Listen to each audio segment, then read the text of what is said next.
venit la conferința Strategii Antreprenoriale. O clipă că tot apar semnale pe aici. Strategia Antreprenoriale 2022, organizată sub egida Institutului de Guvernanță Corporativă și Sustenabilitate, cu titlul De la Sun Tzu și Carl von Clausewitz la afacerile secolului 21. De la începutul omenirii, Homo sapiens a luptat pentru supraviețuire. Probabil că la început se lupta cu felurite forțe naturale, animale sau neanimate. De-a lungul istoriei, însă, pe măsură ce numărul oamenilor a crescut, această confruntare a evoluat în lupta pentru resurse. Celălalt trib parcă are mai multe resurse și mai bune decât avem noi. Așa că era mai simplu să cedăm impulsului, să tăbărâm pe ei, însușindu-ne resursele lor. După ce am fost și noi tăbăciți de câteva ori, am concluzionat că mai bine încercăm un schimb pașnic de resurse. Atâta timp cât schimbul de bunuri era eu îți dau un măr, tu îmi dai 2 cepe și apoi ne vedem peste 4 luni, lucrurile mergeau economic favorabil și pașnic. Se mai întâmpla ca unul din noi să considere că îi se cuvin și merele și cepele gratis și atunci te puteai trezi fără nicio strategie cum par în cap. În timp, mai mulți oameni, mai multe triburi, mai multe probleme. Așa a fost inventată strategia. Cum și cu cine ne unim, ce resurse să luăm, de la cine, cum să facem acest lucru. Pe de altă parte vine și opusul. Dacă alții doresc resursele mele, ce să fac? Cu cine să mă aliez? Cum mă apăr? Probabil, așa a apărut comunicarea și odată cu ea și strategiile mai dezvoltate. Având noroc că în China comunicarea înscrisă a început în urmă cu 5.000 de ani, Sun Tzu a reușit să ne transmită cam în urmă cu 2400 de ani, într-un format extrem de concentrat, esența strategiei și experienței civilizației de până atunci. Până în prezent, mii de oameni au încercat și încă vor mai încerca, cu mai mult sau mai puțin succes, să utilizeze aceste informații pentru a obține avantaje competitive, pentru a accesa resursele altor triburi. La fel și Carl von Clausewitz, care în 1831 lasă soției un manuscris complet și complex despre von Kriege, despre război, în traducere, în care se concentrează toată știința vremii referitor la cum să duci un război în Europa. 2 cărți, Arta războiului și Despre război, din patrimoniul omenirii care sintetizează experiența unor civilizații în desfășurarea oricărei confruntări care se dorește a avea un rezultat câștigător. Desigur că, dintr-un război suntem obișnuiți să vedem învingători și învinși. Dar, managementul modern, chiar și politicul actual, după 2400 de ani, a ajuns la aceeași concluzie ca și Sun Tzu. Cea mai mare victorie este cea care nu necesită bătălie. De aceea, aceste strategii trebuie să fie înțelese și aplicate în profunzime. Vremea războaielor cu arma în mână, în care se produc pagube materiale și umane stupide, doar pentru a cuceri teritorii, a cam trecut.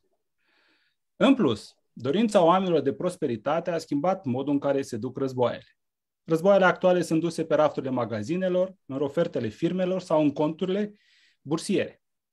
Toate aceste războaie moderne au nevoie de strategii și strategi. Aparent, este simplu dacă te uiți la filmul Lupul de pe Wall Street. Ești convins că de mâine și tu ești un lup în jungla urbană și vei face multă avere plecând de la o idee. Te arunci în acest război în care toți se luptă cu toți și după nici câteva luni te trezești învins de propriile tale dorințe și vii, fără niciun orizont. De aceea, poate este indicat să-l ascultăm pe Sun Tzu care a spus: strategia fără tactici este cea mai lentă cale spre victorii. Tactica fără strategie este zgomotul înainte de înfrângere. Să începem cu un paragraf important din Arta războiului, în care maestru Wang a spus, înainte de a începe discuția despre Sun Tzu, în amănunțime, colegul nostru: dacă ofițerii nu sunt obișnuiți cu instrucția riguroasă, vor fi îngrijorați și ezitanți în bătălie. Dacă generalii nu sunt antrenați temeinic, vor tremura în fața dușmanului. Așadar, domnul profesor Marius Alexa, care la fel ca Sun Tzu antrenează viitori ofițeri și generali ai antreprenoriatului, va deschide această conferință. Să-l invităm să ne spună câteva cuvinte. Domnul profesor. Mulțumesc, Iulian. Ce poate fi mai onorant pentru cineva care ghidează o materie la Facultatea de Economie decât atunci când studenții își depășesc maestrul, atunci când studenții obțin performanțe extraordinare, organizează conferințe și, iată, conduc proiecte spre binele tuturor. Aș vrea să vă spun că, dincolo de transmiterea de informații, rolul nostru al profesorilor este de a găsi acea soluție, acea abordare care să inspire studenții. Avem nevoie de studenți din ce în ce mai buni, avem nevoie de studenți care să performeze și noi, ca și profesori, am ajuns la concluzia că dacă ne întoarcem la clasicii strategiilor, de altfel nu inventând ceva nou, ci pentru că Sun Tzu și Clausewitz se învață la marile școli de afaceri, la multe MBA-uri și toți acești autori și metode de a dezbate idei clasice nu pot decât să adune acea inspirație pe care noi trebuie să o dăruim studenților. Dragostea de carte în sens larg înseamnă, de fapt, a înțelege cu mult mai mult decât ceea ce vedem în jurul nostru și facultatea și Universitatea de Economie și Administrarea Afacerilor prin Institutul de Guvernanță Corporativă și Sustenabilitate face tocmai aceste lucruri posibile. Aș vrea să menționez că la finalul anului trecut, o grupă de studenți de la materia strategii antreprenoriale, chiar condusă de către moderatorul nostru de astăzi, Iulian Vieru, a câștigat Olimpiada Națională de Planuri de Afaceri a Facultății de Economie din România, un lucru foarte lăudabil, bineînțeles, și onorant pentru noi. Văd această conferință organizată atât de colegii la institut, cât și de studenții de la Masterul de Management Organizațiilor, ca fiind un exemplu de cum noi ar trebui să transferăm procesul didactic mai mult către studenți și implicarea lor în a crea experiențe de cunoaștere. De asemenea, sperăm că această conferință să fie una dintr-o serie întreagă, în sensul că ne planificăm ca în fiecare an să începem anul universitar sau anul calendaristic, de fapt, cu o conferință despre strategii. Așadar, aș vrea să mulțumesc celor care au făcut posibil această conferință, celor care au venit astăzi să asculte de la acești clasici ai strategiilor militare și nu în ultimul rând celor care s-au pregătit să vă arate câteva idei de la acești autori și nu în ultimul rând celor care au făcut posibilă existența acestui institut și rolul pozitiv care l-au avut în a crea mediul pentru a avea inițiative antreprenoriale într-o universitate, într-o facultate, într-un institut. Aș vrea să urez mult succes dezbaterii de astăzi, pentru că sper că va fi și o dezbatere dincolo de aceste prezentări. Vă mulțumesc! Să mulțumim domnului profesor pentru efortul substanțial și determinarea care ne ghidează în pregătirea noastră pentru a face față acestor războaie, care de cele mai multe ori sunt interioare. Și să continuăm discuțiile analizând această capodoperă a strategiei Arta războiului de Sun Tzu prin ochii colegului nostru, Mădălin Avanu. Mădălin, te rugăm să partajezi. Confirmați-mi, vă rog, dacă se vede. Da.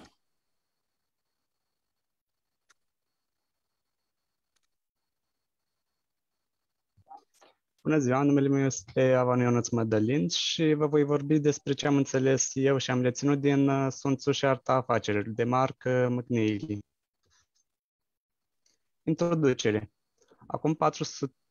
Acum vreo 2400 de ani, mai precis în anul 400 înainte de Hristos, în statul Tsi se remarca un strateg desăvârșit intitulat Sun Tzu, care a adus glorie statului din care făcea parte.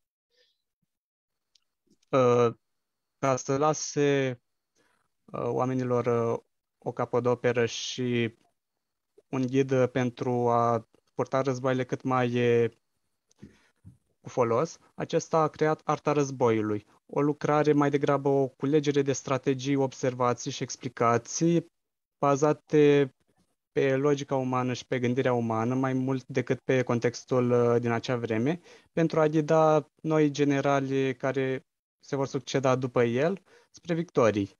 De atunci, în anul 200, Qin Shi Huang, un alt lider important care a studiat Arta Războiului, a reunificat statele chineze sub steagul său.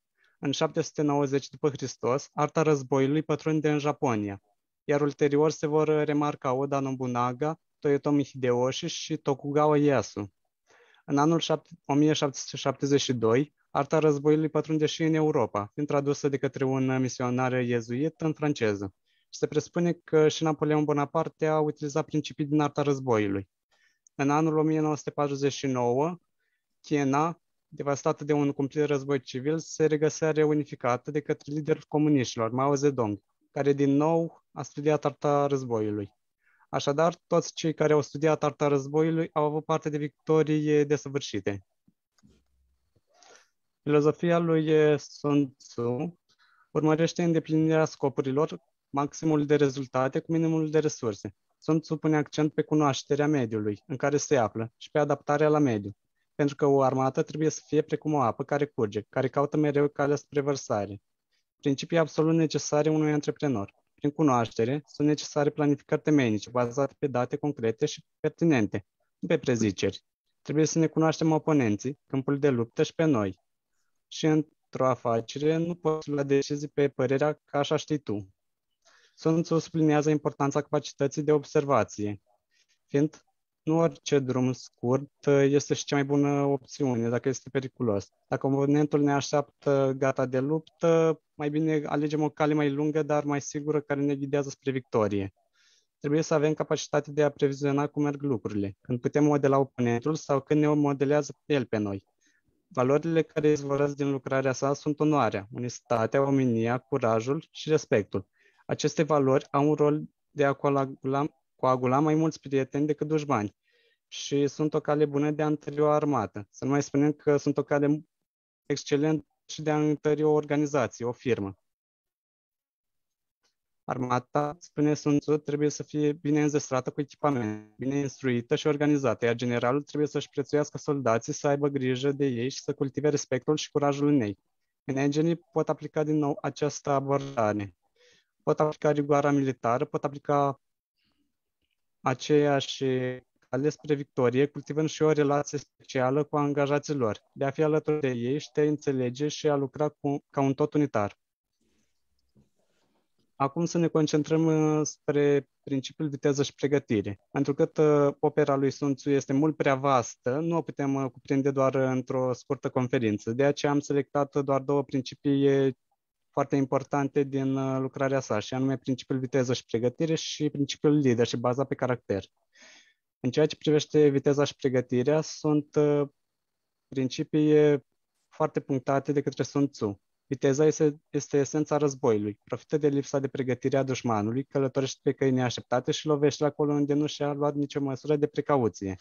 Viteza este esențială atât în război cât și în lumea afacerilor. Lumea afacerilor este foarte dinamică și într-o schimbare din ce în ce mai rapidă. Adaptarea la schimbare este condiția primordială pentru a putea exista. La lumea afacerilor, internetul, teleconferințele, telefoanele inteligente și logistica rapidă sporesc viteza în afaceri.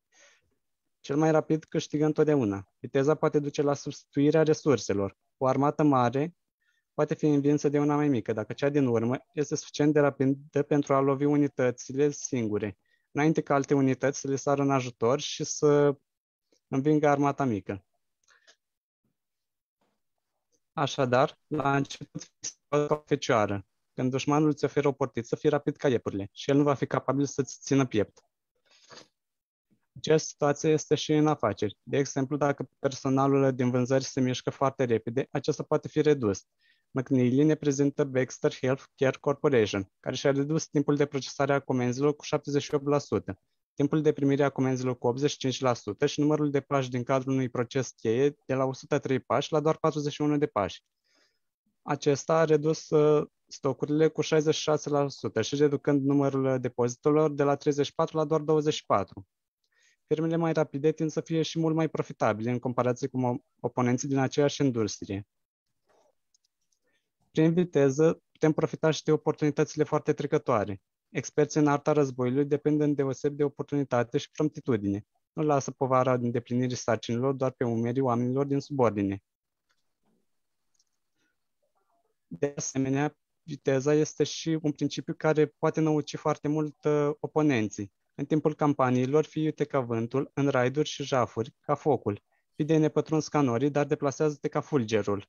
Dacă oponenții nu ne ghicesc strategia și noi ne mișcăm foarte repede și aparent haotic pentru ei, cu siguranță nu vor intui ce avem de gând să facem. Prin viteză se creează și avânt, astfel că odată identificate mai multe puncte slabe, mișcându-te rapid le poți elimina. Apoi poți trece la exploatarea altor puncte slabe sau în cele din urmă încercuirea punctelor tari ale concurenței și anihilarea lor. De exemplu, armata germană se focaliza pe punctele slabe și trimitea mai multe resurse spre acele zone care cădeau mai repede, decât să poată pasul pe loc cu punctele de rezistență. A câștiga bătălii și a-ți atinge obiectivele, dar a nu valorifica aceste realizări alcătuiesc un tablou sinistru care poate fi descris drept o amânare risipitoare. Viteza te obține în afaceri prin reducerea duratei unor cicluri, îmbunătățirea duratei ciclului de satisfacere a clientelei, prin pregătire. Viteza nu înseamnă doar a merge haotic dintr-un loc în altul, ci înseamnă și a ne pregăti temeinic înainte de a acționa, pentru că o acțiune clară induce după sine și victoria și toate astea printr-o viteză năucitoare. De asemenea, putem obține victoria prin jocuri de rol și sarcini și prin învățare organizațională. Ideea din spatele acestui principiu de viteză este de a ști foarte bine traseul pe care să mergem.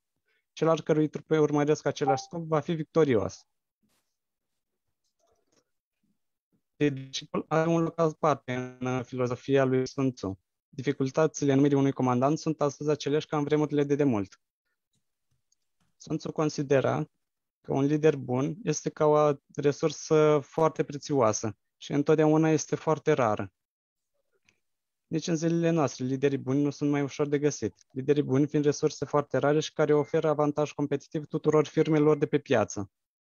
Din filozofia lui Sun Tzu rezultă mai multe caracteristici pe care trebuie să le aibă un lider. Și anume, un lider trebuie să aibă un caracter solid, nu doar o imagine impresionantă. E vorba de o persoană cu valori solide din punct de vedere moral, dar și din punct de vedere al cunoștințelor pe care le posedă. Prin autoritate înțeleg calitățile generalului de a fi înțelept, onest, omenos, curajos și strict. O altă caracteristică este vorba de conducerea prin fapte și nu doar prin vorbe. Cel mai bun mod prin care un lider bun dovedește că într-adevăr este un lider bun este să arate ce poate prin exemple, prin decizii și acțiuni din cele mai bune. Nu să vorbească despre astfel de lucruri. Când cineva îi tratează pe oameni cu bunăvoință, dreptate și integritate și când le arată încredere, armata va fi unită în spirit și cu toții vor fi fericiți să își slujească liderii. De asemenea, un lider trebuie să împărtășească și greutățile cu subalternii, doar succesele. Liderii buni sunt alături de subalternii lor și când obțin victorii, dar și când trebuie să muncească împreună. Liderii trebuie să fie alături de angajați și să îi înțeleagă, decât să considere mai presus. Un mod bun de a aplica acest principiu în companie este prin eliminarea stimulentelor exagerate ale managerilor superiori, care sunt net superioare celorlalți angajați, ducând la o mare prăpastie între aceștia, astfel că nu se mai poate stabili o legătură specială. După cum afirma și Sun Tzu, generalul trebuie să fie primul care să preia din osteneala și munca armatei.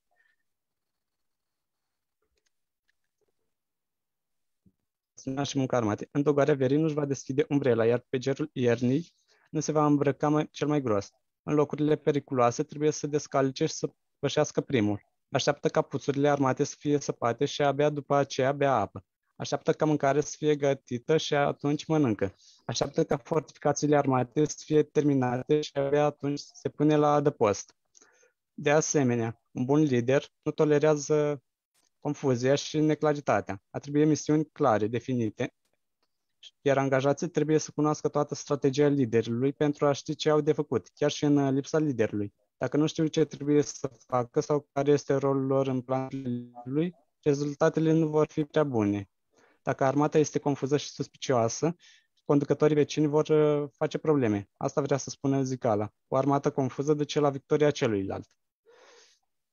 În cele din urmă, strategia liderului conduce organizația și nu invers. Liderii trebuie să se asigure că au oameni potriviți și că sunt organizați potrivit. Liderul trebuie să-i poată îndrepta spre utilizarea întregului potențial, chiar și în acele momente în care nu liderul îi alege, ci îi primește odată cu funcția. Este de dorit o bună armonizare cu aceștia până la înlocuirea lor.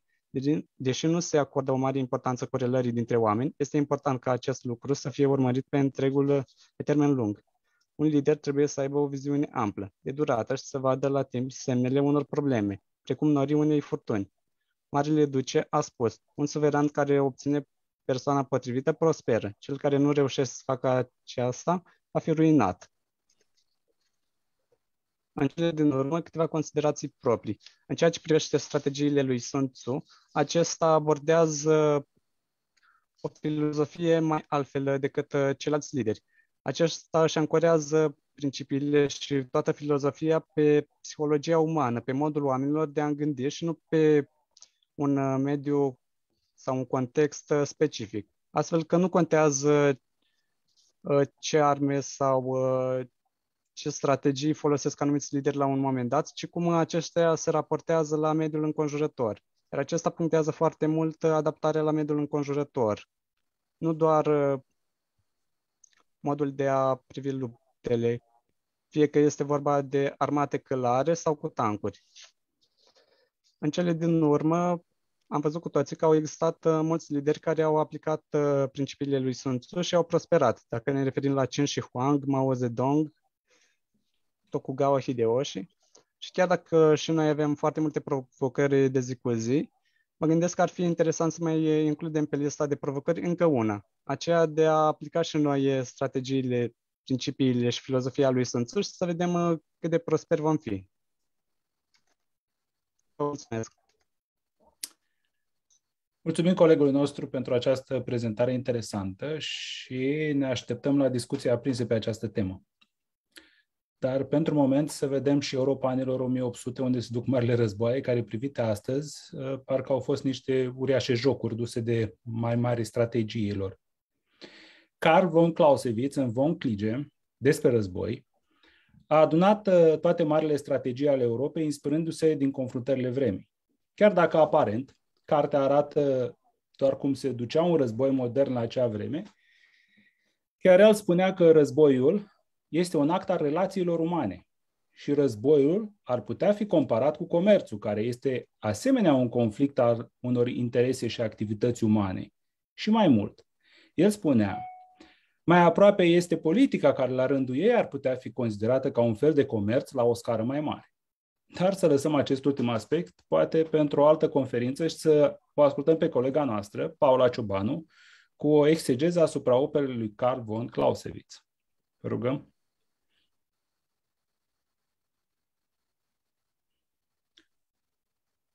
Paula?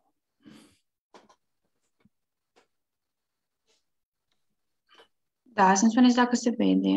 Ok.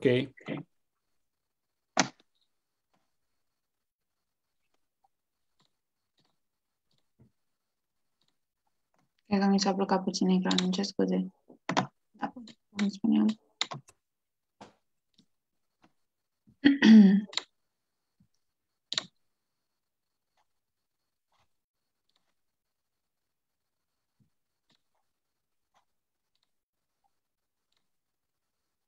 Și ai în război. Nu merge după plan. Ne adaptăm, domnul general, ne adaptăm. Deci, treci pe planul de contingență liniștită. Da, sper că se vede acum. Da, se vede. Super. După cum spunea și colegul meu, dacă ar fi să discutăm pe larg despre această carte, cred că am avea nevoie de 3 conferințe de acest gen, pentru că are peste 600 de pagini și toate sunt încărcate cu informații foarte valoroase, cu detalii, strategii și chiar, nu știu, fraze, paragrafe care inspiră și motivează. Poate pare neobișnuit că discutăm despre o carte care s-a scris acum 200 de ani, însă ea reprezintă o lucrare monument, care este studiată atât în universitățile din străinătate, cât și în marile academii militare din lume și care continuă și în anul 2022 să ofere reinterpretări pertinente în ceea ce privește fenomenul atât de complex al războiului. Eu nu voi discuta astăzi doar despre război și strategiile aferente acestuia, ci voi încerca să transpun aceste detalii sau informații în domeniul antreprenoriatului sau domeniul afacerilor. Voi interpreta din viziunea unui potențial antreprenor care este în căutare de noi cunoștințe și care caută în strategia militară o modalitate de a-și consolida și crea propriului imperiu. De asemenea, voi prezenta elementele strategiei și separat elementele morale ale acestuia, iar spre final voi prezenta câteva citate reprezentative, cele care mi s-au părut mie interesante și din care vom avea multe de învățat, și în final concluziile.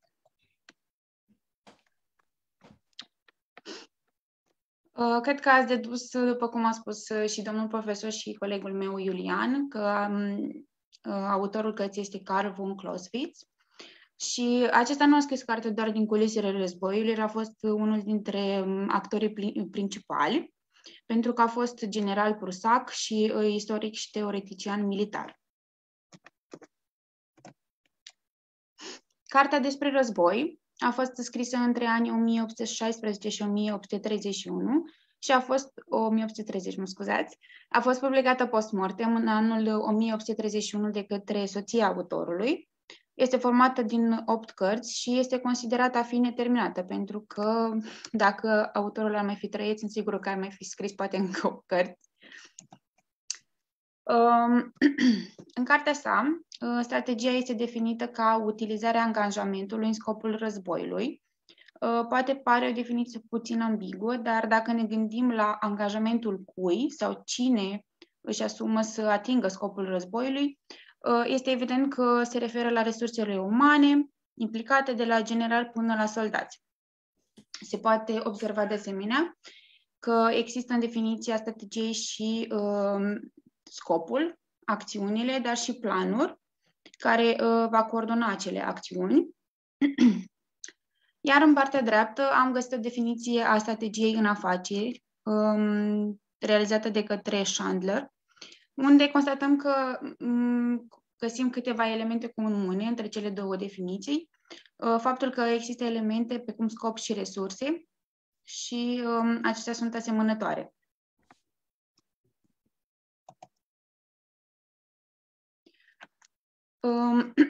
Elementele strategiei sunt cele morale, fizice, matematice, geografice și statistice. Cele fizice se referă la mărimea forțelor înarmate, la compoziția lor și armamentul. Cele morale nu se referă neapărat la sensul de bază, la etică, ci are în vedere partea intelectuală și psihologică. Cele matematice include unghiul liniilor de operare și mișcările trupei, iar cele geografice cumva se referă la ceea ce înseamnă relief, elemente de relief, teren, munți, râuri, drumuri, păduri, și cele statistice fac referire la partea de suport și mentenanță. Într-o afacere, aceste elemente ale strategiei pot avea diferite interpretări și, trecute prin filtrul propriu, am ajuns la următoarele concluzii.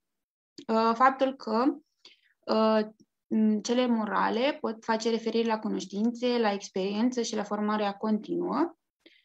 Cele fizice au în vedere numărul de angajați, organigrama, materii prime, echipamente sau poate chiar ceea ce numim noi în termeni contabili imobilizările corporale. Cele matematice fac referire la partea financiar-contabilă. Un exemplu concret poate fi bugetul sau ceva mai general, nu știu, administrarea resurselor. Am gândit că elementele geografice le putem considera elemente din exterior, pe care nu le putem controla, dar pe care trebuie să le cunoaștem ori pentru a evita pierderi sau pentru a le folosi în favoarea firmei. De exemplu, pot fi tendințe ale pieței, oportunități sau amenințări. Și în cele din urmă avem elementele statistice care pot face referire la cercetări de piață, analiza preferințelor clienților sau chiar analiza satisfacției în jurul angajaților. M-am oprit puțin asupra elementelor morale ale strategiei și nu pentru că ar fi cele mai importante, dar mi-a atras atenția al treilea punct, spiritul patriotic al trupei, pentru că am putea echivala acest element cu scopul comun sau valorile unei echipe sau ale angajaților unei companii. Recent ascultam discursul unui domn profesor de la facultate care spunea cât de important este ca într-o echipă valorile membrilor să fie comune și atunci m-am gândit cum să câștige războiul dacă unii soldați sunt cumpliși ori de frică, ori sunt indiferenți, ori nu sunt prezenți și implicați în luptă. Și atunci, dacă înlocuim termenul soldați cu angajați, cred că aceste idei se pot utiliza foarte ușor și în domeniul afacerilor.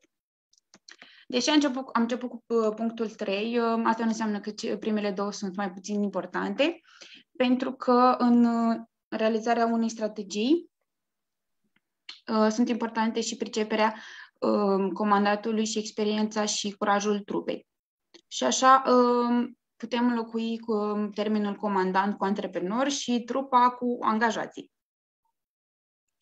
Deci putem deduce de aici că o strategie bună este organizată de către un lider priceput, înțelept, alături de angajați cu experiență care își asumă riscul. După cum am spus la început, voi prezenta și câteva citate reprezentative și voi începe cu primul. Inamicul unui plan bun este să visezi la un plan perfect. Mi-a plăcut foarte mult acest citat și cred că poate fi folosit și în viața de zi cu zi, pentru că este o idee universal valabilă. Adică, ce am constatat eu este că atunci putem numi un plan bun doar dacă are în vedere și un potențial risc. Deci, o altă idee ar mai putea fi că planul A are nevoie și de planul B.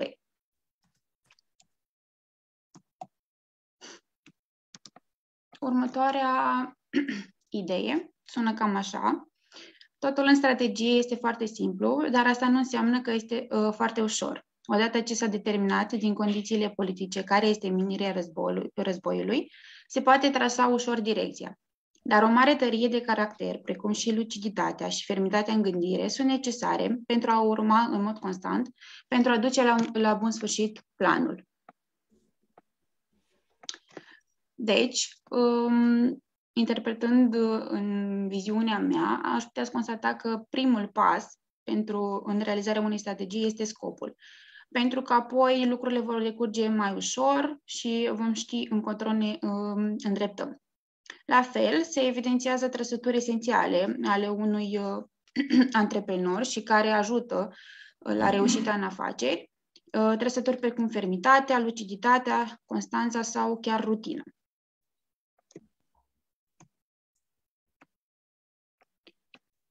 Și ultimul citat, care de asemenea este printre preferatele mele, trebuie menționat că semințele înțelepciunii care urmează să dea roade în intelect sunt semănate mai puțin prin studii critice și monografii învățate decât prin intuiții, impresii largi, fulgerări de intuiție. Mie îmi sugerează un singur lucru această idee sau un singur cuvânt și acela este acțiune. Deci, ca să ajungi cumva să atingi un anumit nivel de înțelepciune, e nevoie să acționezi chiar dacă o faci intuitiv și chiar dacă există posibilitatea de a greși. Cred că cea mai întâlnită recomandare pentru potențiali antreprenori pe care am auzit-o în ultimul timp este să înceapă acum. Pentru că uneori, prin și ne realiza cel mai bun plan de afaceri sau plan în general, cumva uităm faptul că cel mai bun mod de a învăța este să începem, să acționăm și poate chiar să greșim. Uneori frica de eșec ne ține în loc și de aceea spunem că printre atributele unui antreprenor ar trebui să existe și curajul. Concluzionând și în urma analizei pe care am făcut-o asupra acestei cărți, mi-am dat seama că unele concepte din trecut se pot aplica și în prezent, chiar dacă pentru a le transpune în prezent e nevoie de poate un pic mai mult timp.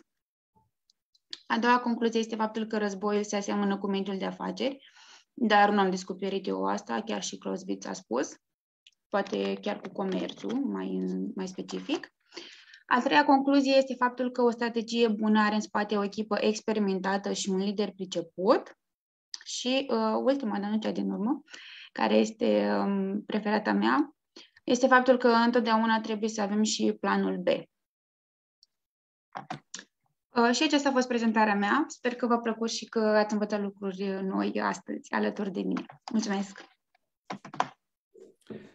Mulțumim colegii noastre pentru această abordare foarte bine documentată și edificatoare privind strategia din punct de vedere al celor care o studiază. Iar acum să simțim strategia prin ochii și mintea celui care o aplică o viață întreagă, fiind general al Armatei Române, domnul general Vasile Roman. Astăzi, domnul general a schimbat strategia militară cu strategia antreprenorială, fiind autor, antrenor pentru manageri de top și deci și antreprenor. Dar pentru a deschide discuția, vă propun un scurt citat din cartea domnului general Îndrăznește, țintește și cucerește. Arta militară, spunea domnul general Vasile Roman, este arta de a conduce oamenii în conflicte și de a-i face să gândească și să acționeze ca fiind învingători. Această artă nu este un dar divin, nu vine doar pe linie de filațiune și nici nu se predă în școli de management or leadership, ci vine din asimilări de cunoștințe, din experiență de carieră, din repetiții pe timp de pace și din participarea în conflicte reale, din succese și eșecuri, din multe momente trăite alături de luptători. Și mai apoi continuă cu, fără a fi critic, trebuie să spun că privim spre lume, dar nu-i observăm pe cei din jur. Vorbim mult, dar comunicăm puțin. Planificăm laborios, dar organizăm superficial. Conducem mult, dar controlăm prea puțin. Pedepsim mai mult decât recompensăm și ne propunem să ținem minte ceea ce experimentăm și astfel avem o prea scurtă memorie a organizației. Așadar, să-l întrebăm pe domnul general cum este trecerea de la militar pe timp de pace la antreprenor pe timp de război. Nici nu știam că am scris eu lucrurile astea. Sună foarte frumos, dar sună din suflet. Aș vrea să fac înainte de toate câteva aprecieri. Felicitări celor doi studenți și domnilor voastre profesori, pentru că vă spun un lucru. Sun Tzu și Clausewitz am citit în engleză, nu în română, și am citit doar la Colegiul de Război din SUA. Adică în România despre Sun Tzu și despre Clausewitz se vorbește abia la Colegiul de Război. Eu vă admir că discutați despre ei la nivelul de licență și masterat. Adică școlile noastre militare, academiile noastre se îndreaptă mai mult spre zona tactică. Noi așa mergem, formăm omul și îl creștem. Dar, repet încă o dată, felicitări. 2. Chiar îmi place foarte mult faptul că s-a făcut o paralelă între ceea ce înseamnă Sun Tzu și mediul războiului sau războiul și Clausewitz și arta afacerilor. Aș vrea să subliniez doar două lucruri. Cred că noi toți ar trebui să acceptăm ideea că trebuie să înlocuim adversarul când discutăm despre interpretarea lui Sun Tzu și interpretarea lui Clausewitz. Aș înlocui adversarul cu concurența, să-i spunem. Adică să nu mai fim musai într-un război, pentru că în fond, în afaceri, foarte multă bunăstare vine din bună înțelegere, din cooperare și din ceea ce înseamnă complementaritate. În fond, în afaceri, doi concurenți nu se bat între ei. Ei sunt doar niște cuceritori ai pieței, adică să încercăm să vedem ceea ce ne spune și Clausewitz și Sun Tzu, două oști care nu vor să se nimicească pe ele, ci au acolo undeva un teren pe care și-l doresc. Asta este și ei aleargă. Cred că aș vedea mai repede, da? Cine este mai inteligent, vede căile care sunt mai slow go, da? Evită blocaje și așa mai departe, a câștigat cursa. Cel care doarme și, cum spunea domnișoara, vrea să facă un plan foarte bun. Asta este cel mai rău lucru. Un plan să-l ai și să-l pui în funcțiune. Și 2, planul să aibă un plan de contingență. Dar, revenind la ceea ce înseamnă activitatea mea de antreprenor și cum mă manifest eu. Prima constatare pe care o fac este că tuturor le place. Cred că deja sunt la vreo 3 sau 4 prelegeri făcute și la cluburile în care particip și oamenilor place foarte mult să le povestim despre ceea ce înseamnă strategia militară și modul în care ea se poate folosi în afaceri. Și cel mai interesant pentru oameni este modul în care noi, militarii, dezvoltăm strategiile, modul în care noi ne concepem planurile, modul în care noi le ducem la îndeplinire. Și am constatat câteva lucruri care mi se pare esențiale. Primul lucru care l-am văzut în ceea ce fac eu. Pentru că pentru un militar care a fost obișnuit să conducă oameni, acum să te conduci pe tine și să consiliezi pe alții, nu este chiar atât de ușor. Este o trecere destul de interesantă. Dar primul lucru este că oamenii spun că își doresc să dezvolte o strategie, dar câteodată se întâmplă să nu știe de ce. Că este la modă să ai o strategie, poate fi un lucru fără nicio discuție. Al doilea lucru, pentru că, eu știu, suntem întrebați unde aveți strategia, unde aveți valorile, unde aveți misiunile și așa mai departe. Uitați-vă rog la companii, că pe foarte mult sau în foarte multe companii vedem valorile puse, misiunea companiei. Dar dacă întrebați angajații care este legătura, conexiunea între valorile companiei și valorile personale, de foarte multe ori sunt contradicții. Și atunci am spus că cel mai bun lucru este când construiești o strategie să te întrebi de ce. Chiar dacă faci o strategie să te dezvolți personal. De ce? Pentru că dacă îți răspunzi la acea întrebare, atunci cu siguranță reușești să faci acest lucru. Al doilea lucru, când discutăm despre strategie, noi militari avem un lucru foarte, nu știu, cred că în viața civilă el este prezent. Noi de obicei nu stipulăm nicăieri cum se va face un lucru. Lăsăm întotdeauna la îndemâna oamenilor sau subordonaților să găsească cea mai bună cale pentru a îndeplini o misiune. Deci, din această perspectivă, de fiecare dată, dacă am spus de ce facem, următorul lucru este ce trebuie să facem. Da? Adică, eu știu, obiectivele, valorile, tot ceea ce ține de eu știu, corpul principal al strategiei. Următorul lucru care l-a subliniat foarte mult domnișoara despre patriotism sau ceva despre caracterul patriotic, ceva de acest gen. Vedeți, și era folosit, sunt câteva cuvinte care au fost folosite și la leadership. Experiența mea militară îmi spune că noi punem foarte mult accent pe loialitatea subordonaților. În viața civilă, majoritatea celor care își construiesc strategiile și le construiesc pe profesionalism. Nu contest valoarea profesionalismului, că nu poți să fii un foarte bun contabil șef dacă nu ai cunoștințe. Nu poți să fii un medic dacă nu ai cunoștințele necesare. Dar noi, militarii, tindem prin cultura organizațională să ajutăm omul să crească, să se dezvolte. Ceea ce îi cerem când se angajează în instituție este loialitatea față de instituție. Privesc acum la studiile recente, în perioada pandemiei, 45-50, domnul profesor Neștianu, cred că a făcut un studiu. În România, cred că 45 sau 50% dintre angajați spun că vor să schimbe locul de muncă. Ceea ce este notă că loialitatea angajatului față de obiectivul, strategia, misiunea, planul de acțiune pe un an, pe 2, pe 3 a companiilor este pus la îndoială.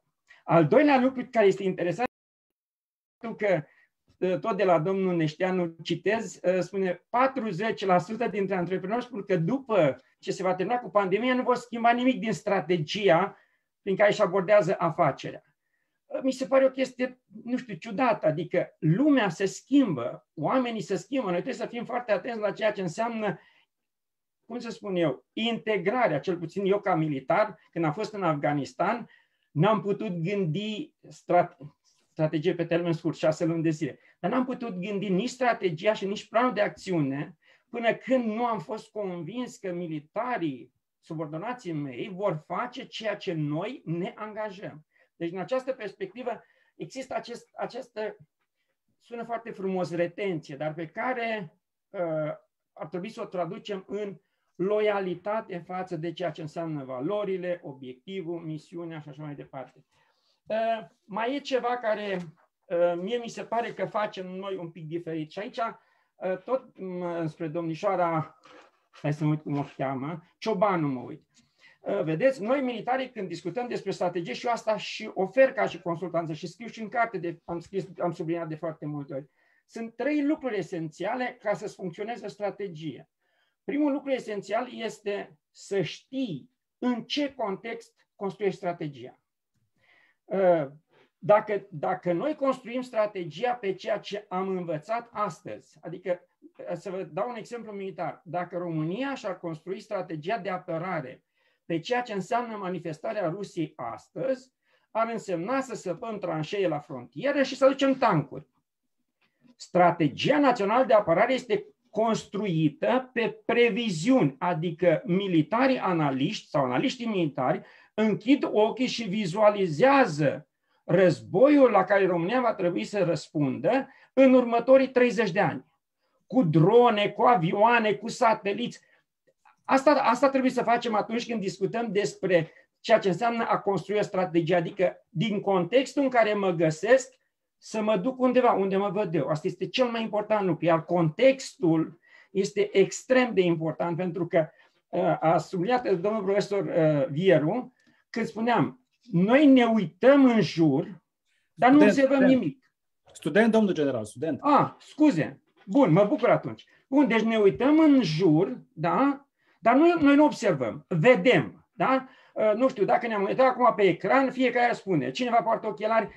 Eu v-am văzut profesor, da? Adică, dau ochelarii jos. Puțin, chiar dacă am făcut o confuzie, adică am fost atent. Ei, atunci când discutăm despre construcția strategiei, trebuie să fim foarte atenți când analizăm contextul actual, pentru că el ne dă câteva lucruri. 1. Ne dă resursa la dispoziție, ne face să gândim cum va arăta evoluția resursei respective și mai mult, ne dă un comportament pe care îl putem prezice. Dacă nu îl prezicem, o să vin mai târziu și să vă spun ceva. Punctul 2. Spunea domnișoara tot Ciobanu ceva despre, cred că despre tactici sau ceva de genul ăsta.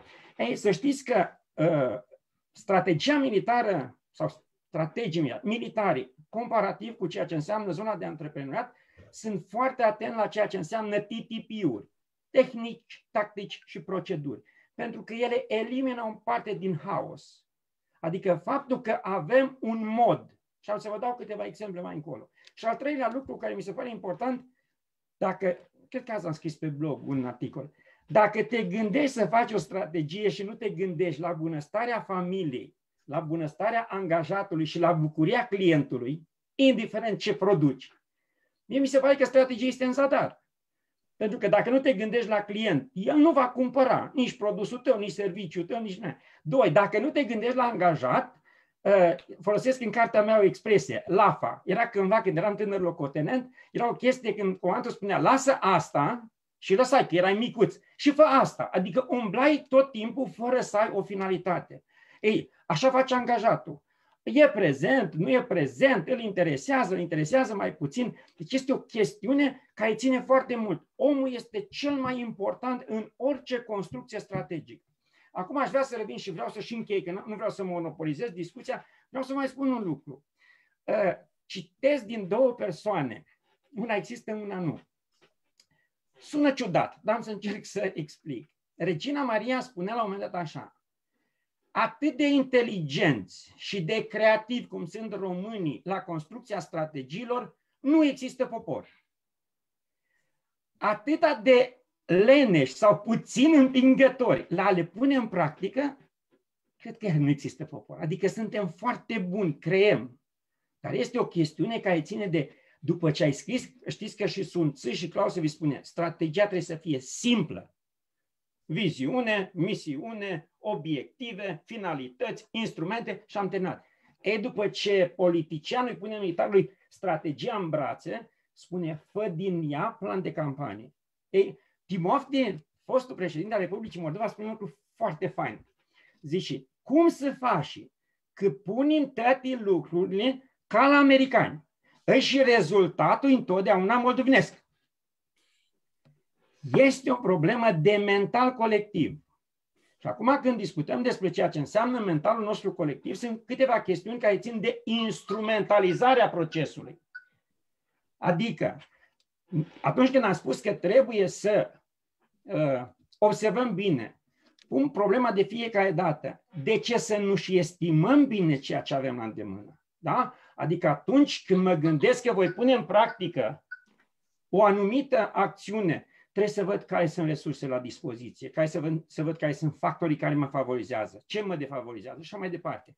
Partea cealaltă, vedeți, am constatat la clienții mei, cei care sunt manageri, au una și aceeași problemă, delegarea de autoritate. Și le spuneam următorul lucru, cum credeți că noi militarii planificăm o acțiune militară, da? și după aceea dăm libertate unui tânăr sublocotenent să plece la luptă cu 25 de soldați în Afganistan cu riscul de a-și pierde viețile. De ce nu merge un colonel cu ei? Pentru că atunci când facem planificarea, suntem toți grămadă și spunem, ăsta este planul. După ce am terminat planul, fiecare își ia secvența și vă spuneam mai devreme, noi nu le spunem la sublocotenenți cum să facă, ci ce misiune să îndeplinească. Constat că în viața civilă, foarte mulți antreprenori spun, nu am cui să dau. Nu am cui să dau. Aș da cuiva care seamănă cu mine. Nu este posibil să ai angajat după chipul și asemănarea ta. Deci trebuie să înțelegi că angajatul are un grad de potențial pe care îl creditezi. Domnișoara spunea mai devreme că merită să și riști, da? Și dai drumul să facă, îl supraveghezi, stai lângă el, îl înveți, dar după aceea îl lasă să ducă. Asta înseamnă să duci afacerea și te poți gândi. Al treilea lucru pe care îl facem militare și nu-l fac civili, și eu tot le spun celor la care le sunt consilier, este vorba de operații de modelare și de operații de modelare care prefigurează viitorul. Adică atunci când întrebi pe cineva cum te gândești că îți va fi afacerea peste 10 ani, și doamne, n-am timp să mă gândesc. Nu, dar nici nu pot să mă gândesc. Am atât de mult de lucru în prezent, facturi, oameni, mașini. Și stai un pic. Păi dacă nu-ți vezi afacerea în viitor, se pare că nici nu modelezi. Nu modelezi nici comportamentul clientului, nu modelezi nici calitatea produsului. Dar cum ar trebui să o facă? Foarte simplu. Ia-ți o dată în săptămână un om lângă tine și stai de vorbă cu el. Dacă nu, stai cu picioarele pe birou și fă exercițiul de imaginație. Și când îți vine în minte, trece-l pe hârtie. Fă-ți o echipă micuță. Nu este mult să ai un stat major pentru treaba asta. Dar asta înseamnă să-ți modelezi afacerea pentru viitor. Al patrulea, cred că este, și închei cu asta, văd o chestiune care este foarte amestecată. Toate afacerile au departamente, structuri și așa mai departe. Așa funcționează și armata. Numai că există o repartizare judicioasă a eforturilor. Adică noi știm un lucru, că dacă astăzi trebuie să pregătim o operație decisivă, cei de la informații militare sunt cei sprijiniți, vom face toți efort pentru cei de la informații să culeagă informații, să inducă în eroare inamicul, să facă toată operația de modelare. Când discutăm de operația decisivă, toți ne dăm în spate și cel care este, cum spuneți, in charge, da? Deci cel care este responsabil este sprijinit de toată lumea. Când s-a terminat operația, decisivă și vine cuiva rândul să facă operație de stabilitate, toți cei care au fost luptători să dau în spate și îl sprijină. Adică noi știm să trecem actul de sprijin și de sprijinit, nu în raport cu gradul pe care îl avem pe umăr, ci în raport cu etapa acțiunii care solicită acest lucru. Și mai mult, să știți că militarii nu sunt conducători permanent. Adică atunci când avem o operație informațională, da, de dezinformare, cel care conduce totul este cel de la informații. Dacă este o operație decisivă, este unul de la infanterie. Dacă este una de sprijin, este cel de la logistică. Adică noi nu avem conflicte. Domnul director economic nu acceptă ideea că săptămâna asta trebuie să fie în sprijinul directorului financiar. Nu există așa ceva. Adică discutăm despre ceea ce înseamnă, cum să spun eu, sprijinit și în sprijin. Cred că aici ar trebui să mă opresc, pentru că s-ar putea să mă duc mult prea departe și nu are niciun sens. Multe lucruri sunt scrise în carte. Eu nu fac acum reclamă la carte, dar este o zonă tactică, este experiența din Afganistan, din America și așa mai departe. Închei spunând următorul lucru. Sunt încântat că domnul profesor Alexa, da, face acest lucru. Sunt încântat să văd tinerii preocupați de așa ceva și fac o singură recomandare. Era acolo o chestiune de intuiție. Eu spun tuturor tinerilor, pentru că mai am dialog cu tineri, există o tendință astăzi în mediul între tineri, spunând așa, nu este nevoie de atât de multă știință. Important este să-ți asumi riscul și să faci o afacere, să devii antreprenor. Ca să fii un bun antreprenor, lucrezi mult cu intuiția. Dar intuiția este bazată pe cunoașterea științifică, pe experimentare, pe riscuri asumate, cum spunea domnișoara Ciobanu, da? Pe câteodată pierderi. Se întâmplă, nu tot timpul, dar se întâmplă, da? Adică ideea asta că trecem dintr-o dată și am acum un tânăr pe care îl mentorizez, care vrea să facă de anul viitor antreprenoriat. Și l-am întrebat de școală, funcționează. Dragii mei studenți, Opinia mea este următoarea. Puteți fi între cei care încearcă din anul întâi. Problema este următoarea. Trebuie să fiți speciali, da? Adică să puneți suflet în afacere, să puneți energie în afacere, să puneți minte în a acumula cunoaștere. Dacă nu se întâmplă lucrul ăsta, opinia mea este, și o să citesc pe cineva, pe Dan Skipper de la BDO. Așa este, Marius, cred că spun foarte bine. Dan Skipper spune următorul lucru. Este un tip extraordinar. Facultatea de științe economice, mai puțin, și spune așa: mă sperii și încercăm să discutăm cum am putea face ca managerii, oameni care fac afaceri în România, să-i aducem la școală. Au devenit psihopați. Citiți Înțelepciunea psihopaților. Adică pe ei interesează foarte mult, dacă este manager general, cum să facă profit în instituție și cum să satisfacă Consiliul de Administrație, pentru că acolo vine salariul. Disprețuiește în jos.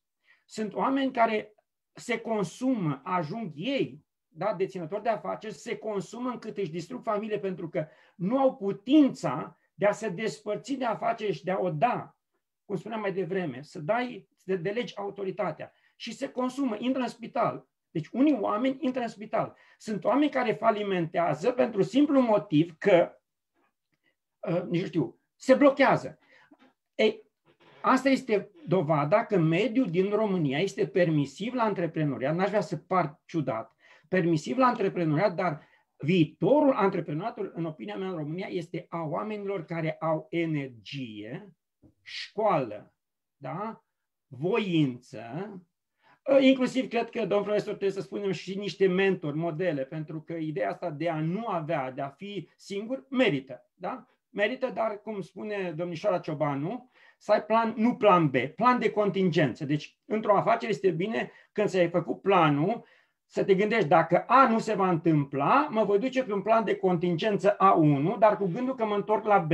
Ideea asta că ai planul B, mie mi se pare că ar fi ca și cum am șterge ce am muncit pentru planul nostru de afaceri și ne-am gândit la altceva. Am încheiat. Cred că am spus prea multe. Mulțumim. Niciodată nu cred că este prea mult. Propun să mulțumim domnului general, domnului profesor și colegilor pentru incitantele declarații strategice, să înaintăm în confruntarea noastră pentru a folosi termenul militar pe terenul dezbaterilor și a opiniilor divergente. Sunt convins că aveți multe întrebări, iar acum, aici, este locul unde pot izvorî cele mai interesante idei și soluții pentru strategiile noastre. Și să începem o dezbatere aprinsă pe aceste teme. Am să îmi permit să încep eu, pentru a strâni o discuție aprinsă pe marginea unei afirmații a unei dintre participanții de astăzi, care a scris pe pagina evenimentului următoarea întrebare cu mai multe semne de întrebare. Cum priviți antreprenoriatul într-o țară care nu are predictibilitate? Să încerc pentru a încorda atmosfera cu un răspuns de la Sun Tzu. În război este posibil să existe schimbări la fiecare pas. Când cineva vede că poate avansează, când constată că situația e dificilă, se retrage. A spune că un general trebuie să aștepte ordinele suveranului în asemenea împrejurări este ca și cum ți-a informat superiorul că vrei să stingi un foc. Până sosește ordinul, se răcește cenușă. Stimați colegi, domnule general, pentru a avansa și mai mult în teritoriul inamic, aș îndrăzni să întreb pe toată lumea și pe noastră, un război are predictibilitate, dar mediu economic.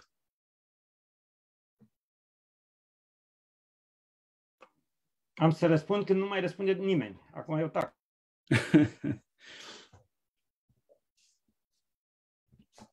Să așteptăm colegii cu încredere că vor avea un punct de opinie. Aș putea începe eu cu un răspuns, dar este părere personală. Mi se pare ciudat să spunem că mediul economic din România este impredictibil, pentru că, în general, mediul economic este impredictibil. Nu știu dacă ai o siguranță atunci când începi o afacere că ea o să-ți meargă bine până, nu știu, pe o perioadă îndelungată. Deci, nu știu, impredictibilitatea asta mi se pare că face parte din viața noastră și nu am putea să o atribuim, nu știu, mediului economic sau mediului universitar. Deci este ceva general. Mulți poate se referă la lipsa predictibilității, mai ales în România, când astăzi avem un TVA și peste o săptămână poate alt TVA. Da, dar ideea e că noi avem tendința să spunem că multe lucruri nu merg în România, dar câteodată oamenii nu analizează și alte țări și, nu știu, poate dacă luăm o țară care e mult mai dezvoltată decât România, putem constata că ei sunt mai, nu știu, instabili în ceea ce privește legislația decât România. Doar că, nu știu, tind să cred că oamenii care afirmă lucrul ăsta nu s-au interesat și nu au analizat și alte țări. Se poate mult mai rău. Nu știu, asta e părerea mea personală, strict personală, se poate mult mai rău.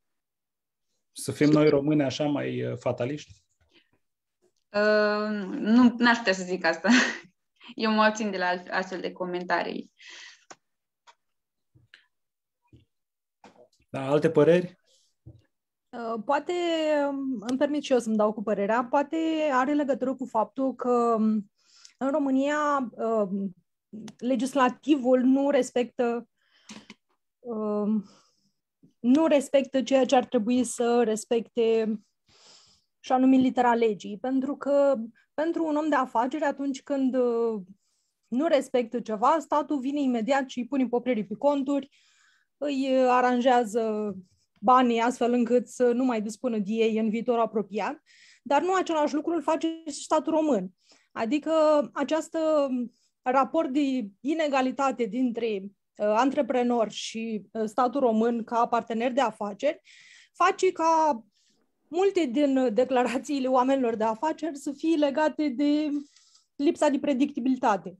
Și eu cred că ea există, dar că antreprenorii se pot folosi de ea. O pot folosi în interesul lor personal.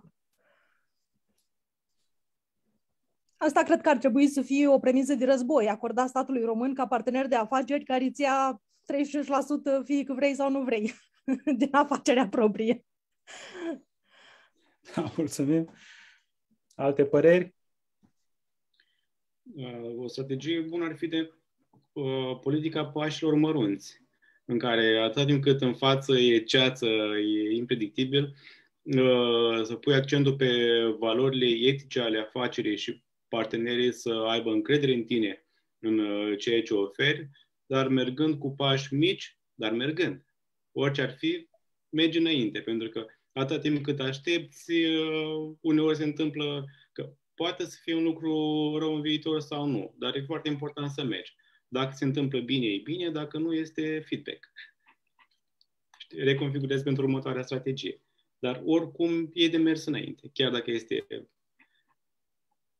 un mediu impredictibil. Și cum îl simțiți? E predictibil? Dumneavoastră cum l-ați simțit? E un mediu în care puteți să vă faceți o strategie pentru următoarele 6 luni sau luați în considerare în strategiile dumneavoastră diverse posibilități sau chiar lipsa predictibilității, nu? Încerc să văd în ansamblu. Mereu încerc să am o vedere în ansamblu a situației, dar, la fel cum spuneam, planul A și planul B. Ce poate să meargă bine, ce poate să meargă rău, dar e de dat înainte. Situația care urmează, într-adevăr, și cu Rusia, și cu COVID-ul, și cu tot ce mai e, într-adevăr, sunt riscuri și în mediul economic. Dar asta nu trebuie să ne facă să stăm pe loc. Pur și simplu ne adaptăm strategiile și încercăm să mergem înainte. Dacă se întâmplă, se întâmplă. Dar dacă nu se întâmplă, avem pași făcuți și avem un avans față de concurență. Da, deci trebuie să luăm strategia ca un element important lipsa predictibilității statului ca un element important în strategie. Asta este. Deci trebuie să fie un element al strategiei și nu neapărat un factor care să ne dea înapoi din planurile noastre. Corect. Dar eu aș încerca să văd lucrurile și în alt mod. Primul lucru pe care l-am sesat este că era în 2008 în Statele Unite când se vorbea de VUCA. Lumea în care trăim este volatilă, este ambiguă, este riscantă, este complexă, adică nu mai trăim într-o chestie din asta foarte simplă, am început afacerea și curge. 2. Cred că atunci când discutăm despre mediul antreprenorial, ar trebui să încercăm să vedem afacerea pe termen lung. Adică dacă ne uităm, nu știu, la Malaxa, el când și-a dezvoltat afacerea a trăit și războaiele și crizele și toate, adică și tot statul român a fost și omul a făcut o afacere. Acum, am fost în Statele Unite și la un moment dat era o chestie de blocaj legal și am întrebat de ce nu schimbă legea și răspunsul lor a fost așa. Nu, noi am făcut Constituția și legile ca să fim în măsură să ne adaptăm noi la ele. În România există într-adevăr tendința asta de a schimba cadrul legislativ în deplasare, da? Dar aș vrea să, cel puțin ce văd eu, este faptul că atunci când se schimbă, el creează o criză pentru un antreprenor și o oportunitate pentru altul. Adică în România lipsa de predictibilitate este simțită de ramuri, de domeniile economice, dar nu neapărat de toți oamenii. În America, într-adevăr, dacă spun că vor dezvolta, nu știu, gazul de șist, da, toată lumea și-a relocat economia pentru că se întâmplă lucrul ăsta. La noi nu putem fi siguri de treaba asta, putem fi siguri că mâine este sponsorizată sau susținută de stat creșterea oilor și peste 2 ani de zile construcția sau înființarea de livezi. Adică asta este ceea ce antreprenorul suferă, adică își pune speranțe și ele nu se adeveresc. Dar până la urmă asta este frumusețea antreprenoriatului, adică să te descurci într-o lume care nu este deloc simplă. Dacă vrei să trăiești o viață bună, te angajezi la stat. Corect. Și o completare, dacă războiul este predictibil, teoretic ar trebui să fie. Adică războiul să se termine atunci când prețul pentru victorie, da, este mai mare decât beneficiile din victorie. Și o dovadă este conflictul din Afganistan. A fost un conflict care s-a gândit că predictibil, într-un interval de timp, se va reconstrui societatea afgană. Concluzia care s-a desprins a fost că acea predictibilitate nu se adeverește și atunci este bine să pui capăt războiului, chiar dacă prețul victoriei este destul de mare. Da, corect. Probabil că domnul Marian. Bună seara! Mă auziți? Vă auzim, spuneți. Mulțumesc. N-aș vrea să contrazic pe domnul profesor. Da, puteți să contraziceți. Încă un tărâm. Am răspuns după dumnealui, dar vreau să mai adaug și eu că pe esențial cred că noi ca și popor cu viziune predictibilă sau impredictibilă trebuie să avem oarecum în vedere istoria și n-am învățat și nu știu dacă o să învățăm din istorie pentru că noi am trecut măcar la 50-60 de ani cam prin aceleași istorii. Și statul nostru în care s-a dezvoltat, cum s-a dezvoltat, a trecut exact prin anumite crize prin care mai ușor sau mai cu trud am putut să trecem. Ideea este că TVA-ul de care vorbeați dumneavoastră la un moment dat, mi-a venit în minte ce ar fi dacă adversarii noștri ar avea un Goliat. Noi n-am găsit un Ahile, un TVA mic, știu eu, poate înfrânge o idee sau nu știu, ceva ce ne-ar constrânge să ajungem la performanța de care ne dorim.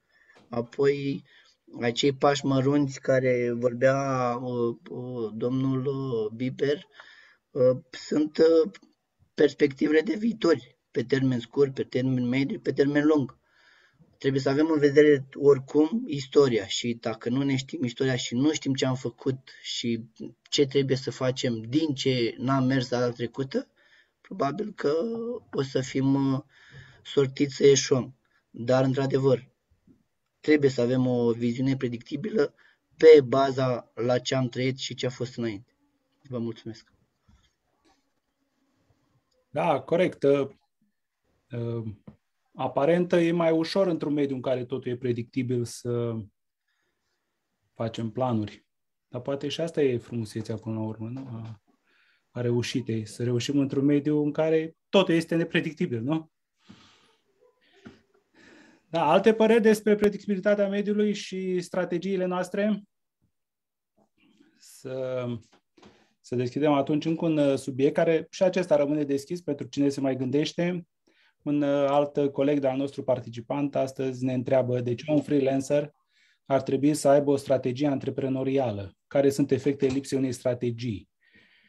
Este o întrebare extraordinară, mai ales că și Sun Tzu vorbește despre armate, general, structuri. Este aparent vorba despre organizații și organizări, dar în detaliu Sun Tzu vorbește despre oameni. Despre oameni care conduc armate, despre oameni care fac strategii și merge pe principiu că dacă un om poate să se conducă pe el bine, atunci poate să-i conducă și pe alții. Fără a te conduce pe tine cu succes, nu prea poți să conduci pe alții cu succes. De aceea, freelancerul putem să-l vedem ca un luptător singuratic. Dacă într-un război, domnul general poate să ne spună mai bine, te bazezi pe echipă, ca și antreprenor, nu ai nimic în stânga, în dreapta, sus, jos, ești aproape singur. Cred că părerea mea este că freelancerul este cel mai îndreptățit să aibă o strategie. De altfel și domnul general, acum ca luptător singuratic, poate ne povestește despre strategia lui ca antreprenor. Cum a văzut dumnealui abordarea aceasta de om care intră în afaceri. Ce strategie v-ați făcut dumneavoastră? Da, m-a ascultat întrebare și interesantă.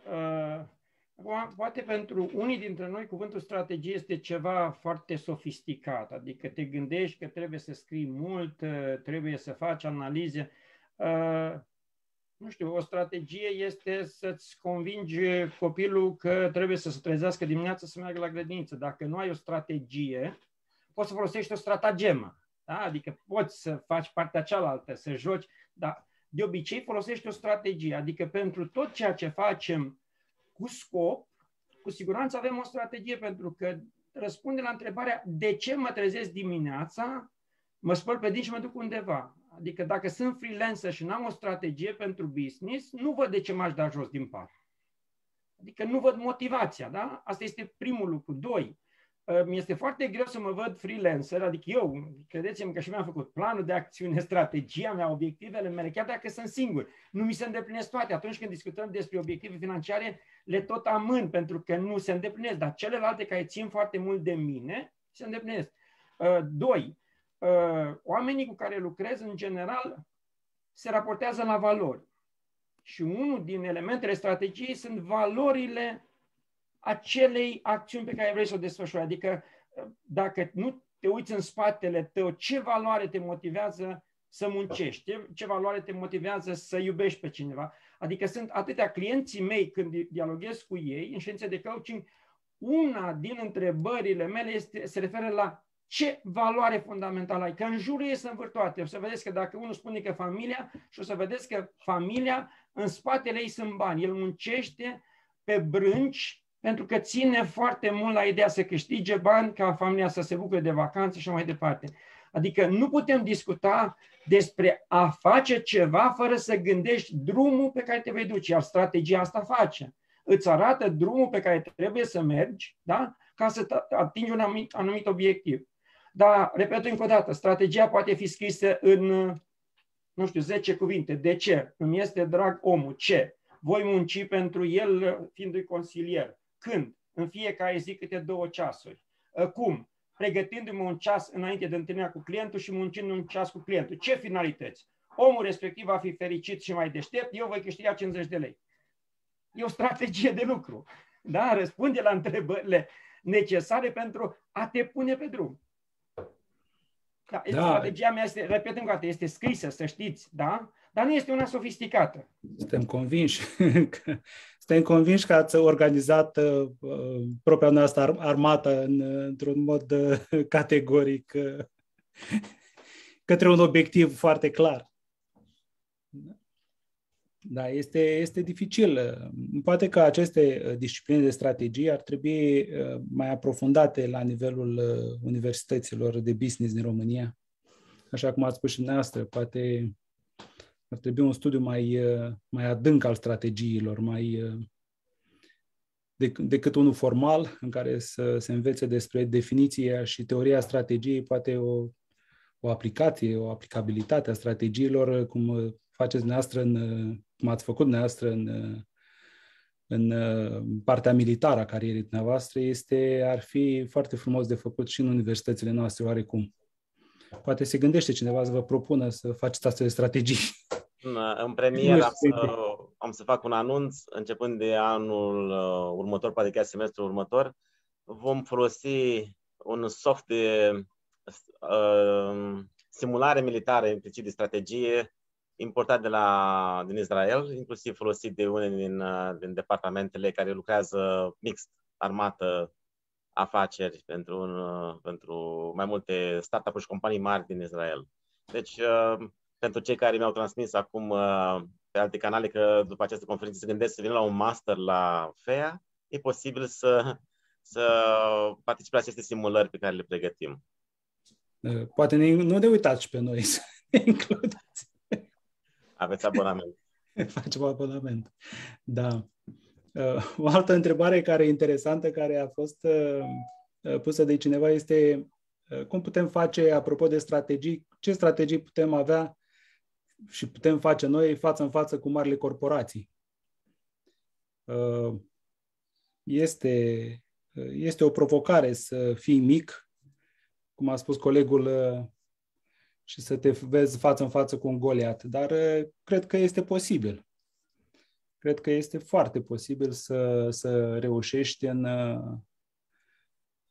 nu cred că contează mărimea, ci contează strategia, contează ideea și contează cum o pui în practică.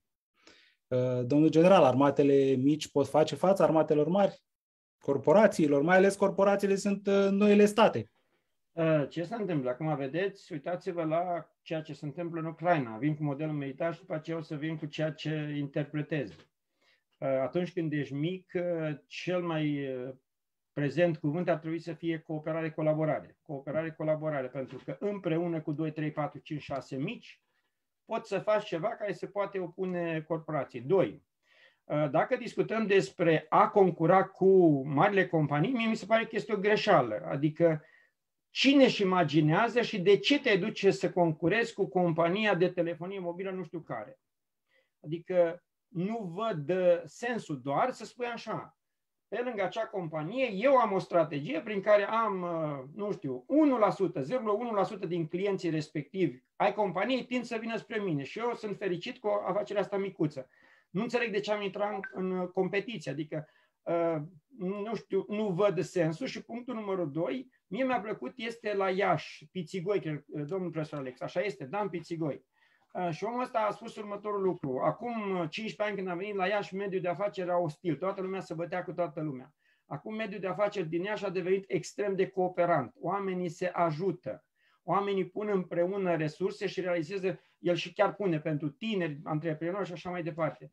Bun, n-aș vedea, adică nu înțeleg sensul. De ce m-aș duce eu să mă lupt? Doar dacă este o chestie în asta națională, adică vrem să scoatem, dați-mi un nume de companie mare din multinațională pe care vreți să o scoateți din România. Atunci da, scoatem coasele, furcile, ne facem toți companii pe și nu, adică n-aș vedea. Fiecare în lumea asta mare a afacerilor își are un loc, cu siguranță. Așa că, dar mai mulți împreună putem opri ursul. Da. Dar întrebarea mea este dacă vrem. Știți, aici ar trebui să fie întrebarea de fiecare dată. Ce câștig dacă fac treaba asta? Da, Sun Tzu a spus că mai bine colaborăm cu ursul. Vedeți? Deci nu... Da, deci mai bine colaborăm cu ursul decât să ne bate cu ursul. Este bine strategic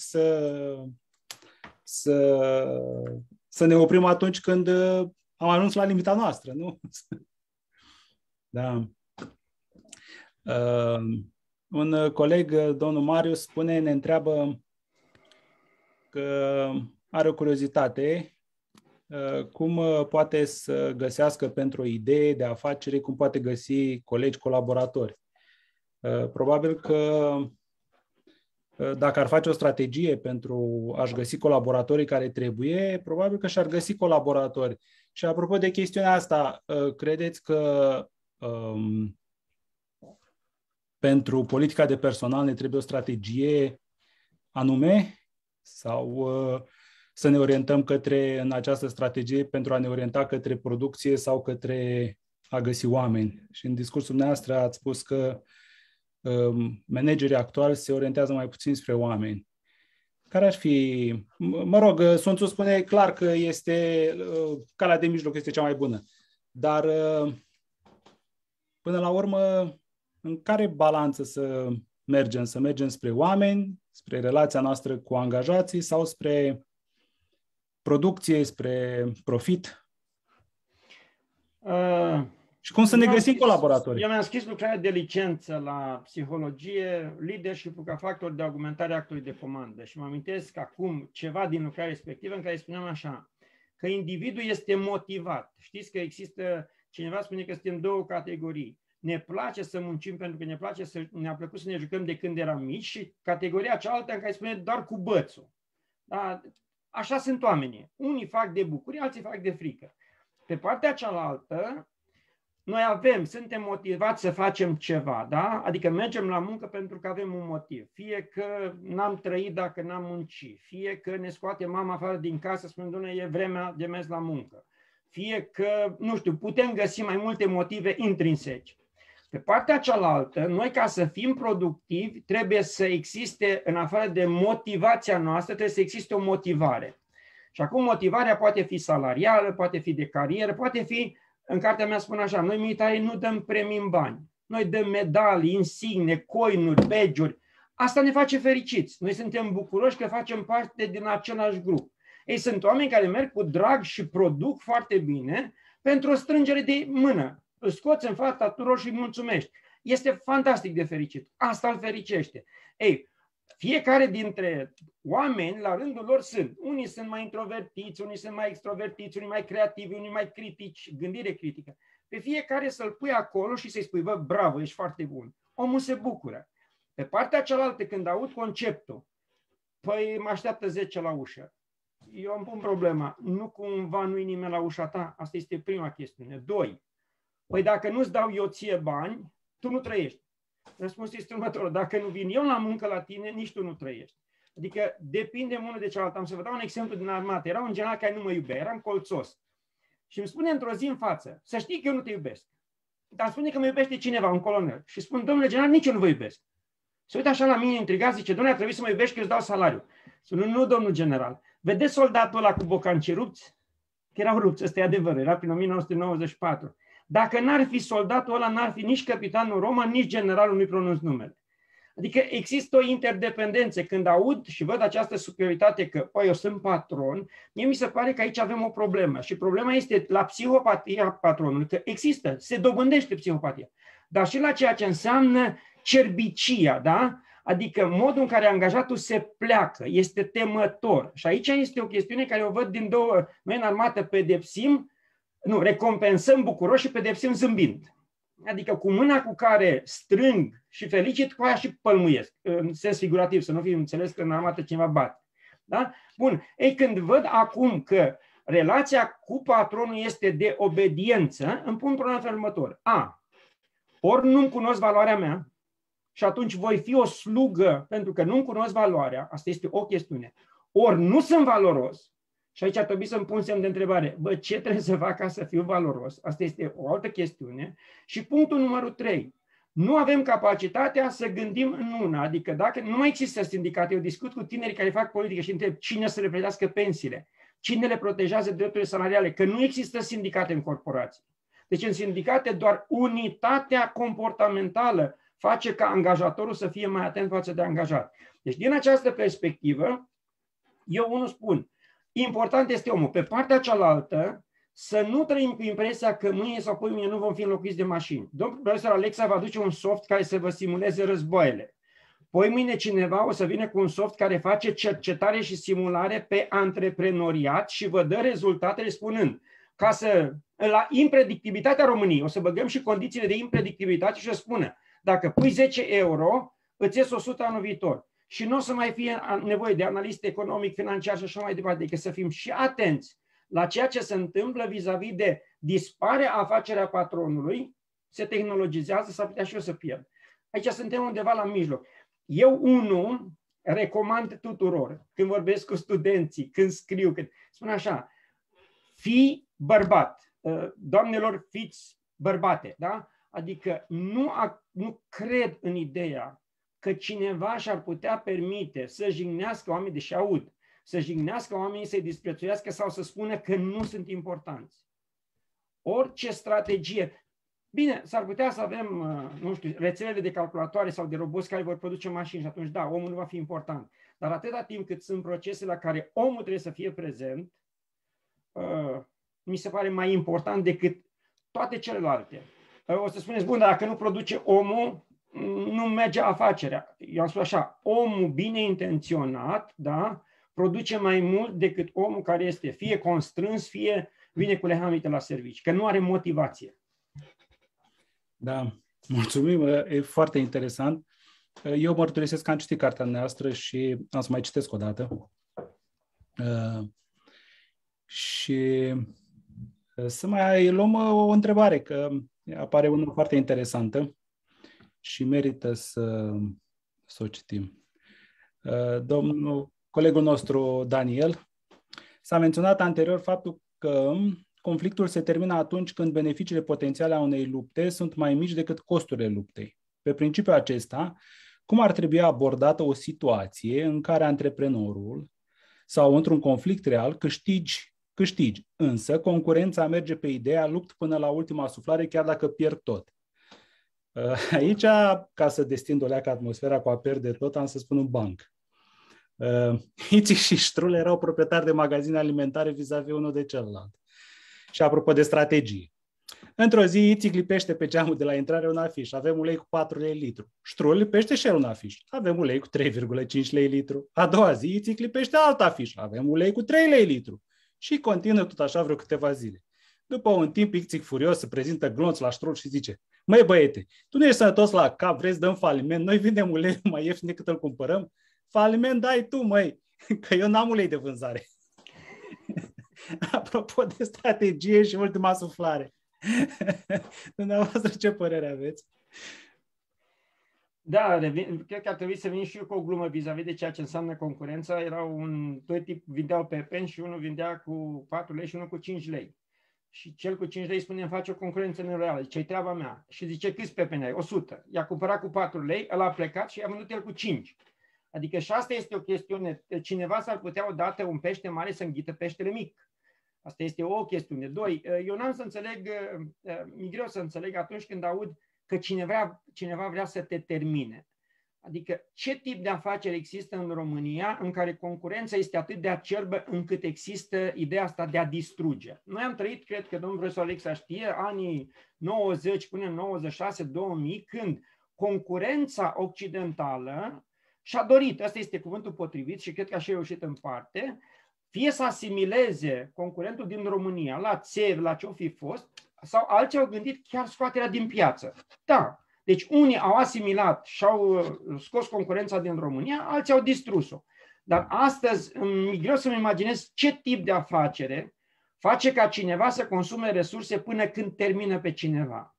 Nu, în general am văzut, eu vă dau un exemplu, cunosc niște antreprenori care au firme de consultanță și care nu, probabil că percep faptul că BDO ar putea să înghită.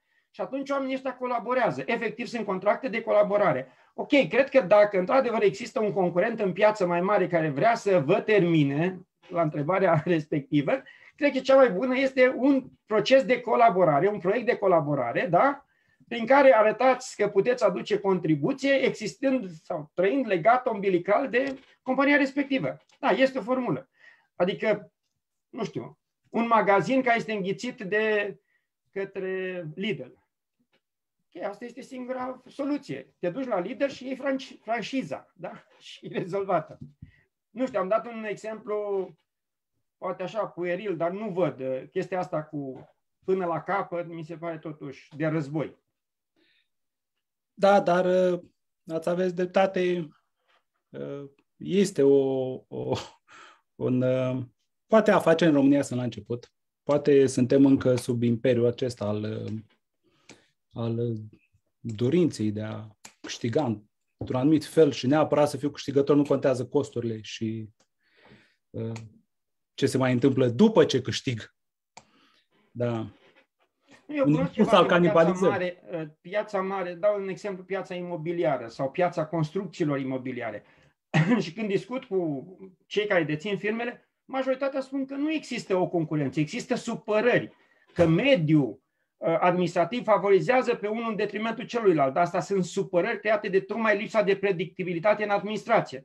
Dar să aud că, doamne, vrem să distrugem, n-am auzit niciodată și sunt destul de apropiat, adică mi-e greu să văd. Și a doilea lucru, tot un răspuns, să știți că marile companii de construcții, am constatat că în fiecare, cel puțin contract pe care îl au, subcontractează, adică eu am avut prieteni de familie care aveau mici companii care subcontractau lucrări de la marile companii din Iași, care la rândul lor erau responsabili și așa mai departe. Adică m-am uitat că în Iașiul ăsta, cel puțin la noi am văzut, există loc pentru toată lumea și predispoziția de a crea contacte și contracte. Beneficiile aici fiecare știe să-și le negocieze.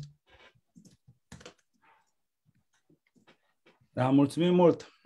Cred că este timpul să tragem și niște concluzii. Și spre final, știind și aflând tot felul de lucruri minunate în seara asta, încă pot să spun că personal sunt încă fascinat de Sun Tzu și de aceea, spre final, am să aduc iar un enunț al lui care ar fi bine de meditat asupra lui referitor la strategii. Elementele din care se constituie arta războiului sunt, în primul rând, aprecierea spațiului, în al doilea rând, estimarea cantităților, în al treilea rând, calculele, în al patrulea rând, comparațiile și în al cincilea rând, șansele de victorie. Personal am întâlnit în urmă cu mulți ani pe Sun Tzu, dacă pot să spun așa, fiind o revelație pentru mine această carte și încă sunt fascinat și de aceea o reiau de multe ori și cred că am să fac același lucru și cu cartea dumneavoastră, pe care am să o reiau și pe ea de vreo câteva ori. Spre final, înainte de a mulțumi tuturor pentru această minunată participare, îmi permit să subliniez că cea mai importantă și piatra de temelie a oricărei reușite și cea mai importantă discurs în această carte este că în planificare nicio mișcare nefolositoare, în strategie niciun pas în zadar, așa spunea Sun Tzu. Deci trebuie să fim foarte concreți. Ca urmare, vă mulțumim, domnule general, vă mulțumim, stimați colegi care ați pregătit aceste minunate prezentări, mulțumim domnului profesor Marius Alexa pentru acest minunat cadru a creat acest cadru de a ne exprima și sperăm că va continua pentru multe generații de acum încolo să facă același lucru. Mulțumim tuturor participanților și invitațiilor noștri și până la o nouă reîntâlnire vă dorim multă sănătate, victorii nemăsurate și să nu uităm ce a spus Sun Tzu. Posibilitatea de a obține victorie stă în acțiune.